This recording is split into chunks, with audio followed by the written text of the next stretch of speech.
The Legend of Zelda 2 Link's Adventure is one of the strangest games I think I have ever played. It is a beacon of innovation, improving systems, and just technology's improvement as time went on from the original's release. If you look side by side at Zelda 1 and 2, you would not even believe these games were from the same series, let alone made with less than a year in between them. Unfortunately for Zelda 2 though, innovation is not always a good thing, and in this game's case I'd actually say it's rather detrimental to its overall enjoyment and experience. Zelda 2 is probably one of the most painful gaming experiences I have ever had, truth be told, and a lot of that has to do with these new gameplay systems and some of the most baffling design choices I have ever seen in a video game. How does Zelda 2 compare to its older brother though? Let's find out. The Legend of Zelda is one of gaming's most liked and longest running game series, yet I have never beaten a single one. Join me as we go back and play through all of them, review them, and then rank them on our definitive tier list on what is the best Zelda game ever made. Now, before we get too far into the breakdown of Zelda 2, I just wanted to say a few words.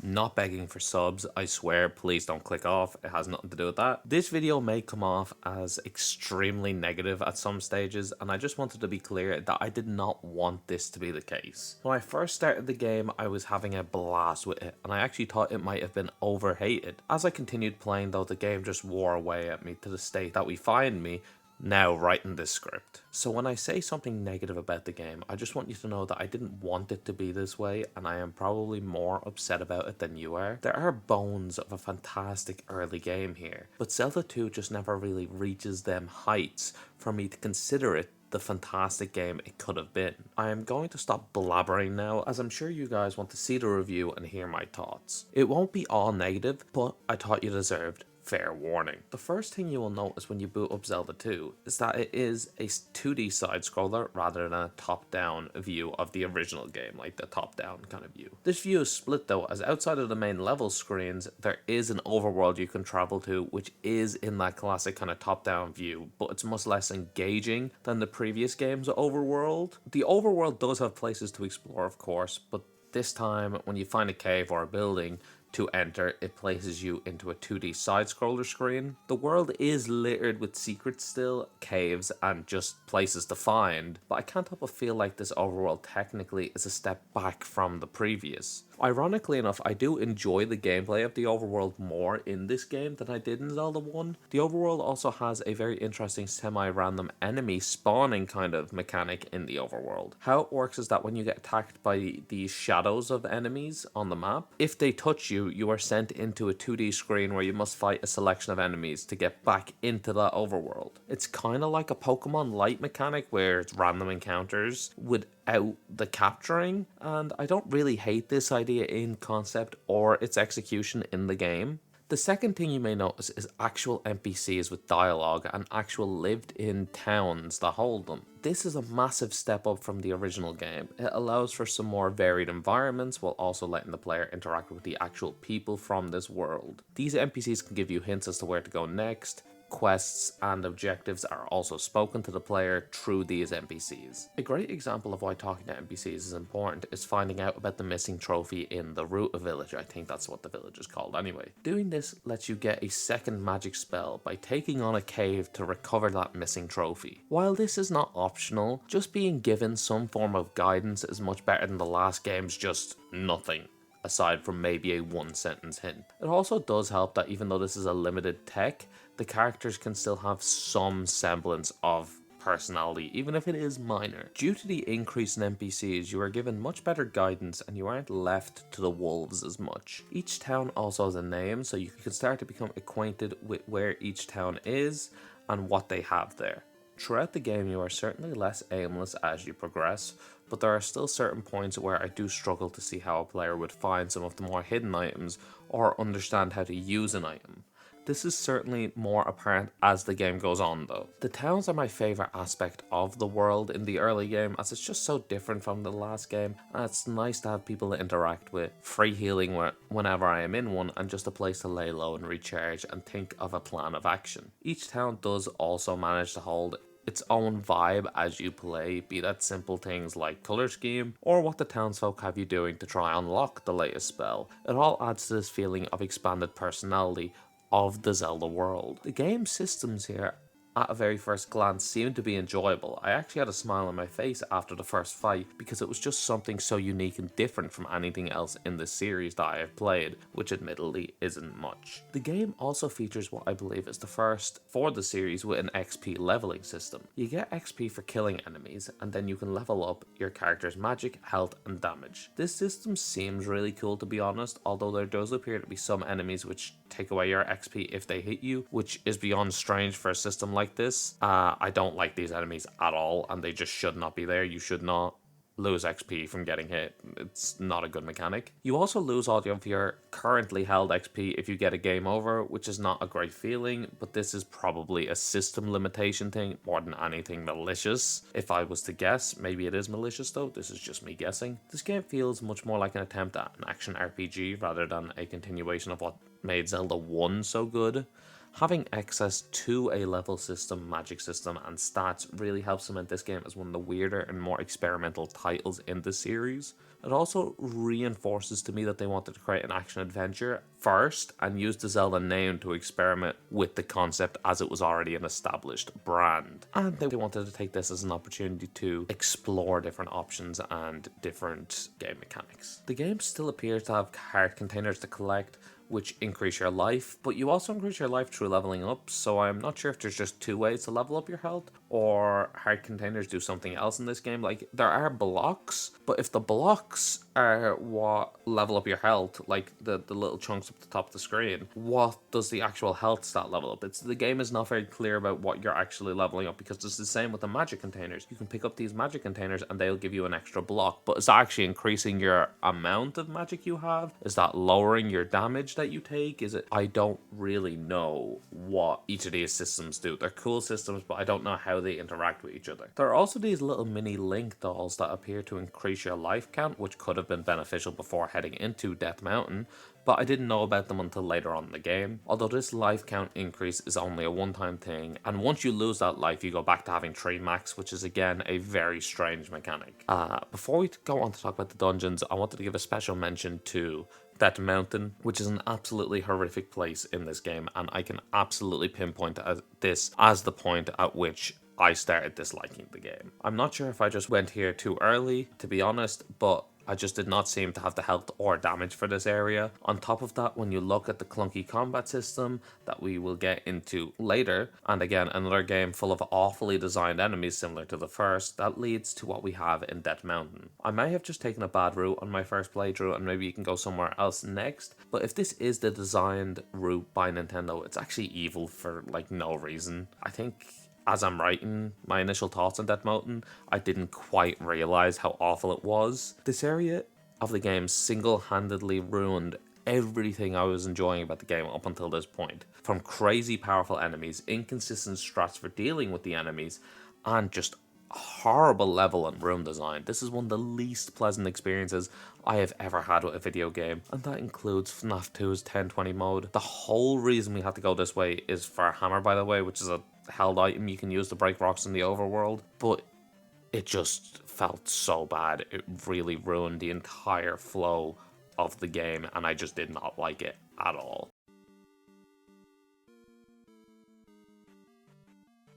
The main dungeon levels are side scrollers just like the towns. This first dungeon contains these rat-headed soldiers that when they hit you, take off 5 XP as well as damage you. And in a game with XP levels, this again just is not the right call. It's an atrocious game design decision. The other enemies felt much fairer as they actually awarded XP, so they felt like they belonged there. Honestly, this dungeon followed the same formula as the last games, but this time it felt even easier as there was less they can do with this format than that of the original one. The dungeon also features the return of the shielded enemies from the last game, except they are even more annoying here than they were previously, as it just felt like they can spam hit you while also defending all of their weak spots. One bad thing about dying anywhere in this game, what happened to me first here, is that on a game over, you respawn all the way back at the start, no matter where you are. This just does not feel good as a player, having to do all that trekking again.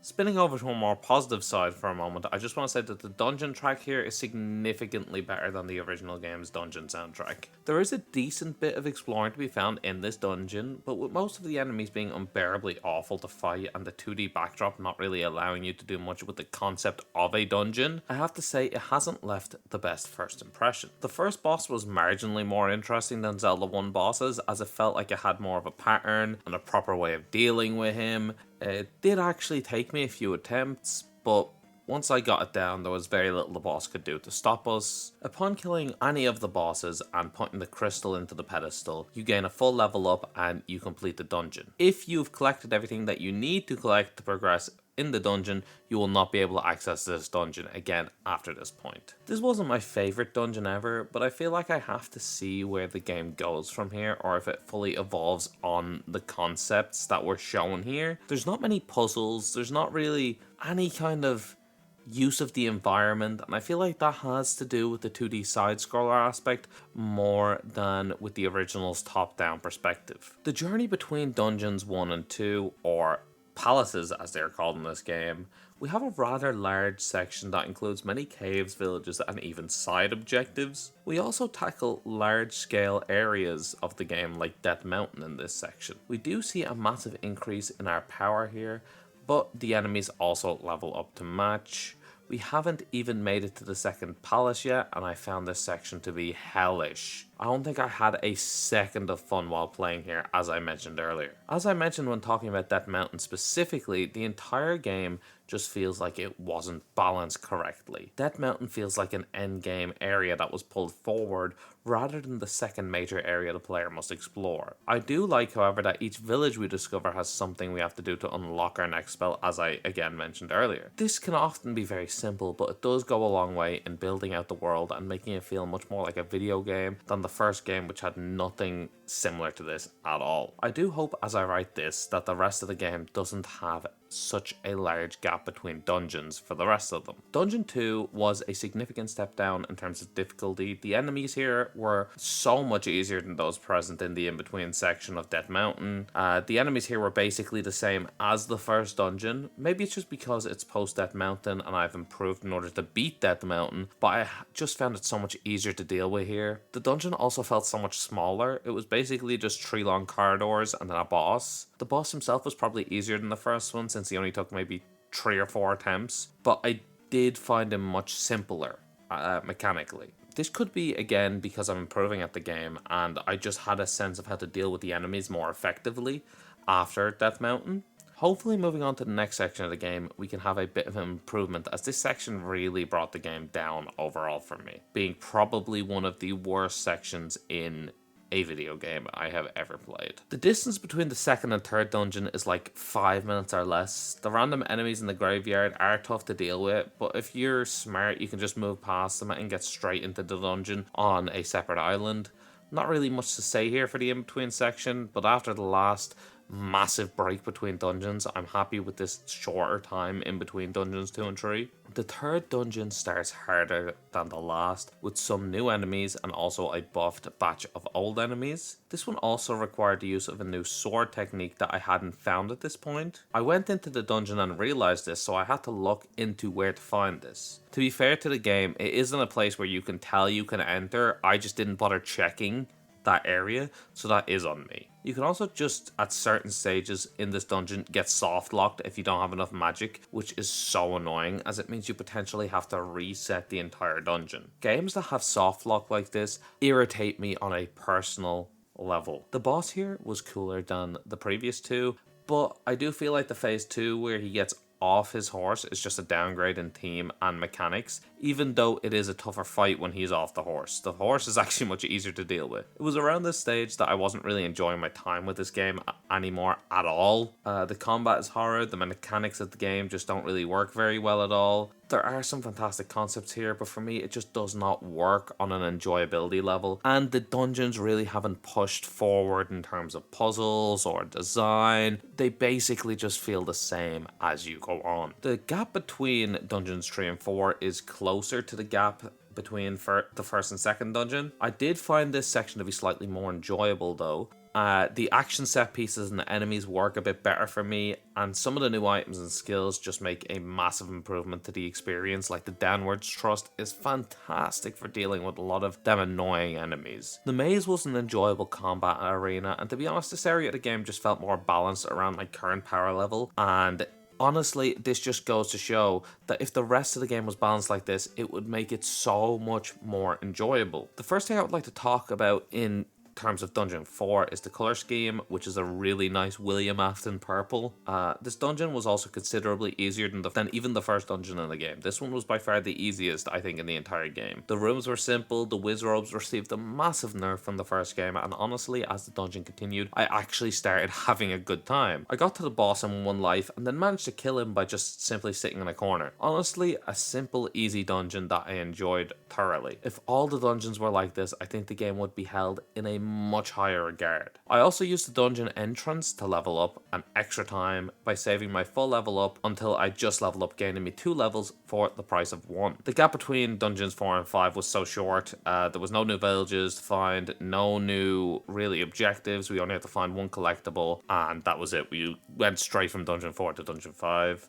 Dungeon 5, for the most part, this dungeon went smoother than any of the earlier ones. I believe this is due to Link's expanding roster of moves like the upward strike, the downward strike, his new spells, and his upgraded stats doing a lot of the heavy lifting. The new enemy introduced here was mentioned heavily by the guide that I was following at this stage to be one of the toughest enemies in the game, and I just couldn't disagree more. Once you get used to how to deal with these sorcerers, they become trivial to deal with. I would go as far as to say if you get hit by one after learning how they work, that feels closer to a skill issue than a balance issue. This dungeon is quite large and was the first one where I felt like you could get lost and confused while going through it. There was also a section hidden behind a wall which was not really telegraphed to the player at all. So that just feels like it's a bit more of a Zelda 1 kind of puzzle. It's shown its face here at last in an inspiration kind of way. I don't like where you just have to walk on the walls. It's not a good puzzle design, but look, at least it's something, I suppose, in this game. This dungeon was also fantastic for the XP, with me getting over 8,000 just through combat alone, not even taking into account the boss fight. I managed to get 2 max level upgrades in this dungeon. The boss was challenging, but not in an unfair way, more in a way that if you mess up, it's kind of on you. Honestly, this dungeon was incredibly enjoyable and probably my favorite of the entire game. Just full stop. I have written so far here, but I think taking the whole game into account, this is probably my favorite dungeon. If they were all like this, I would have enjoyed my time with this game much more. Between dungeons 5 and 6, I ended up dying on purpose so I could refresh my lives and let myself have a bit of a clean slate. It was only after I respawned that at this point that I realized how big of a world the actual overworld of Zelda 2 was. I ended up getting quite lost on the way back, which was something I didn't even think was possible in this game, which was a fun little detour experience. We had a final few collectible pieces to pick up before our next dungeon, including our final heart and potion slots, which meant we were going into the last main dungeon where our stats nearly maxed. Overall, the overworld for this game has been a source of both joy and frustration for me.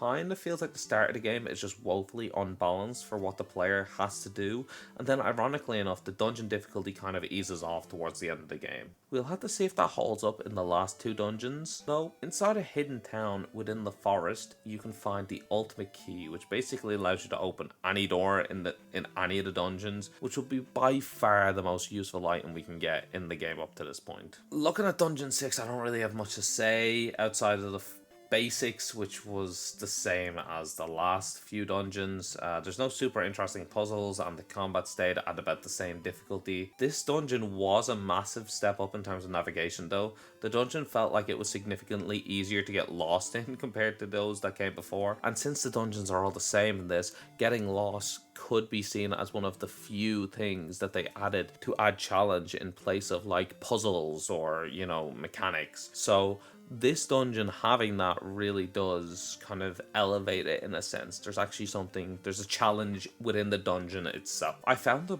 boss room by pure accident while just wandering through the dungeon. Looking at the dungeon map while I write this, I don't even know how it's possible for me to have reached the boss based on where I ended up, but I did.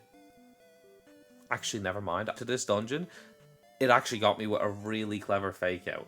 I thought I was at the boss fight when it actually turned out to be a mid-dungeon boss, which is really cool. I was not expecting this at all, and it caught me by complete surprise.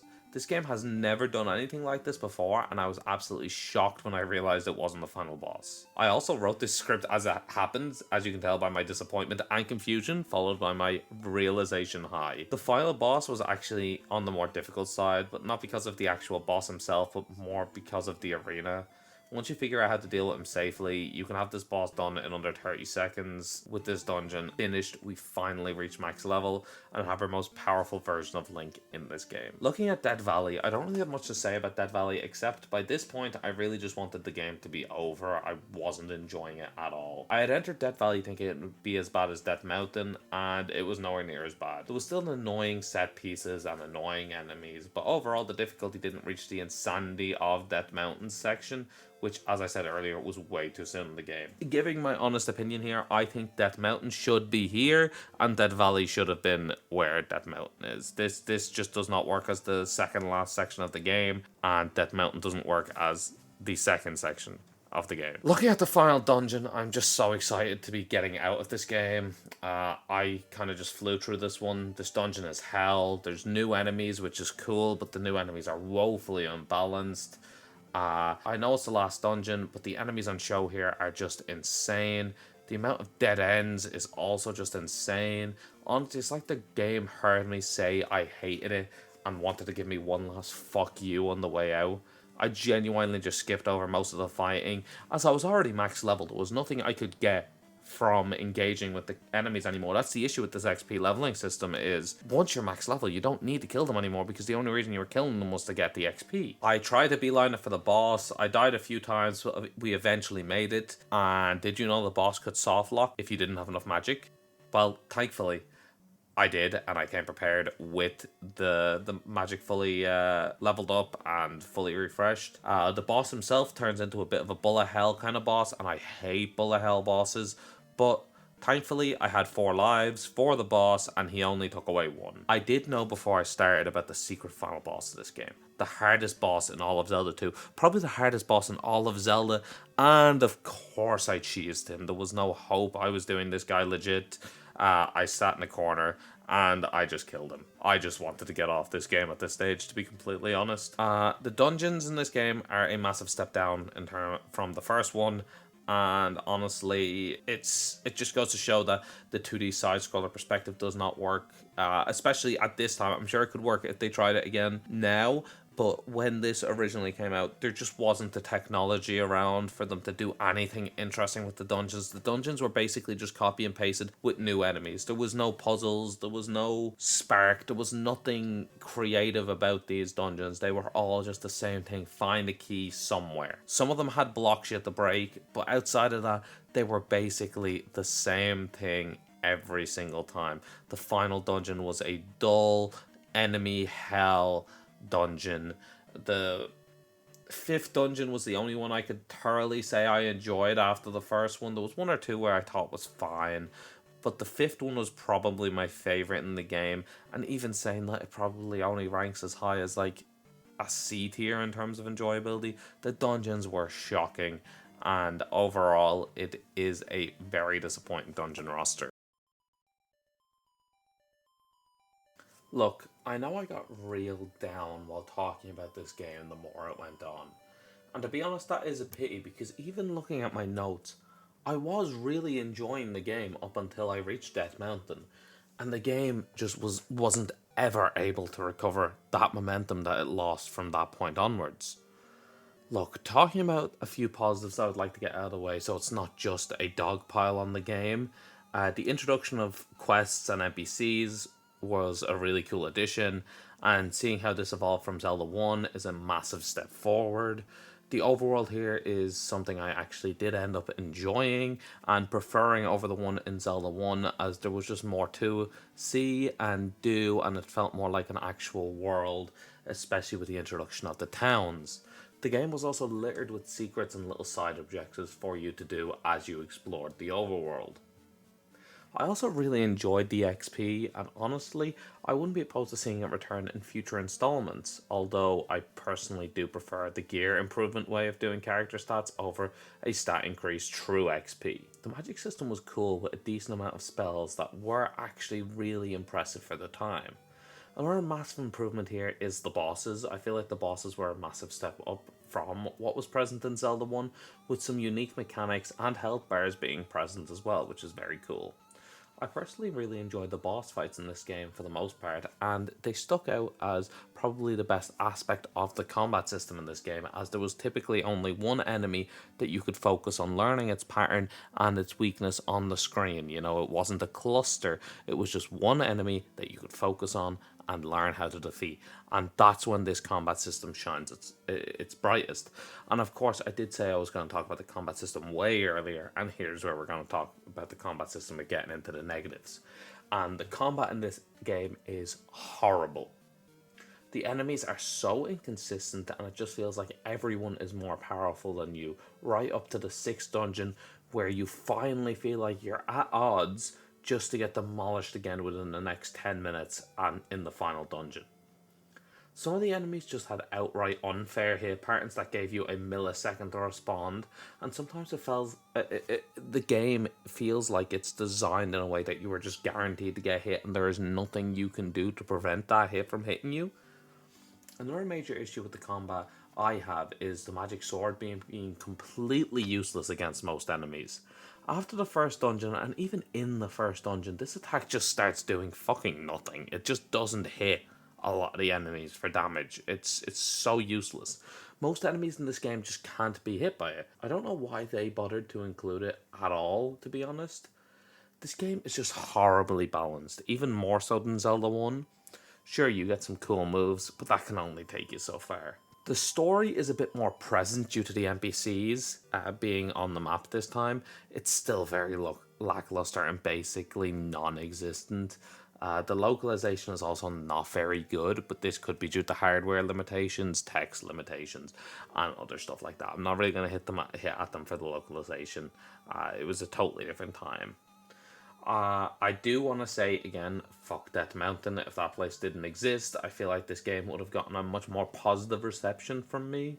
The music here is also a step up from the first, with an amazing dungeon theme, relaxing town theme, and a revised overworld theme, all giving the most it can from the sound that was available at the time. Zelda 2 is a weird game. It tries a lot of new things, and honestly for me it succeeds at quite a bit. The side-scrolling was an interesting concept that I'm glad they tried, but realised it wasn't for the Zelda series. The tragic thing about Zelda 2 is that if it was balanced better, or even had an improved combat system, this could be a very good game. But now as it stands to me, the game just is a horrible time, and one of the most hellish experiences I have ever had to take part in for a video. And I have, as I said, beat 1020 mode on FNAF 2, which I thought it couldn't get much worse than that. And let me introduce you to Zelda 2. This one does actually upset me though, because I can see the potential in a lot of the mechanics and in a lot of the systems here. But unfortunately, I do have to give Zelda 2 an F tier, as I just had an absolutely horrible time with the game and I never want to play it again. So that's unfortunately where we land. It just doesn't stick the landing on enemy balance and the combat system, and unfortunately that does end up holding it back massively. So yeah, again, we're going to give Zelda 2 an F tier, and if this is by some miracle your favorite Zelda game, I'm sorry, but you can explain why you like it down below, of course. I'm more than happy to hear what other people have to say about this game and any other games in this series. Yeah, so I'm going to finish it up here now. I'm very excited to get onto A Link to the Past, the first proper Zelda game from what I've heard. Never played it. I think I played maybe 20 minutes before. And yeah, okay, so I will see you all in the next one. If you did enjoy, leave a like, comment, subscribe for more. And yeah, see you in the next one.